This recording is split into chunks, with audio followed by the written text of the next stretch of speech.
Now we will learn about the blood supply to the wrist and hand. Depicted here is a right hand from the palmar view. This is the lateral side by the thumb and the radius. This is the medial side by the pinky and the ulna. This is proximal. This is distal.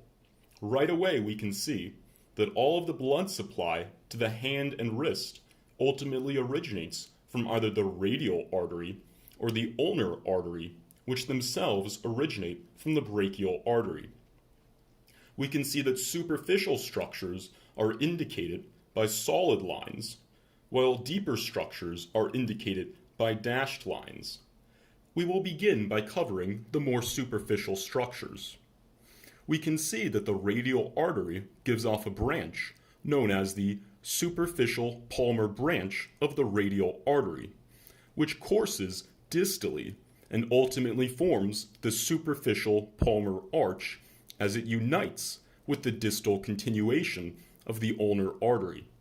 The superficial palmar arch gives off three branches known as the common palmar digital arteries. Each common palmar digital artery gives off a pair of branches known as the proper palmar digital arteries. These proper palmar digital arteries course distally and supply the digits. Interestingly, we can see that the medial proper palmar digital artery of the fifth digit does not originate from a common palmar digital artery. Rather, it originates more proximally from the distal continuation of the ulnar artery. Going on to some deep structures, we can see that the ulnar artery gives off a branch known as the deep palmar branch of the ulnar artery, which forms the deep palmar arch as it unites with the distal continuation of the radial artery. Like the superficial palmar arch, the deep palmar arch gives off three branches. These branches are known as the palmar metacarpal arteries.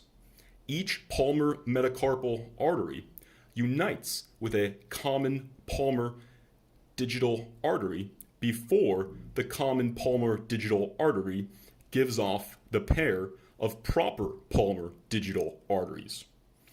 Going back proximally, we can see that the radial artery deeply gives off two branches. Most laterally is the principus pollicis artery, which, as the name suggests, courses towards the thumb. Distally, it gives off a pair of proper palmar digital arteries that supply this first digit. The other branch of the radial artery is the radialis indicis artery, which initially lies deep to other structures proximally, but as it courses distally, it then becomes superficial. This radialis indicis artery supplies the lateral aspect of the second digit, and that is the blood supply to the hand and wrist.